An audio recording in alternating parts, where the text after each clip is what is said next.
It's Patrick at Pals, and we're continuing on with looking at the new LS engine to make it look and act like it's brand new.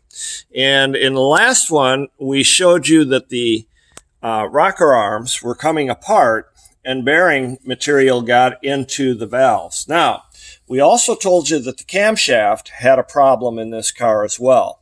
So we've got the new camshaft here. Now, Jim, when we put in this new camshaft, usually when you put in a new camshaft, you have to put in new valve springs because you're changing the lift and the duration of the cam. Is this the same camshaft that was in the car to start with?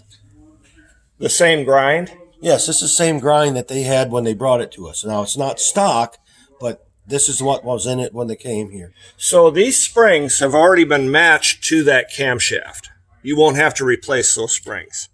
No, after testing the springs and checking them out, they're still in good condition.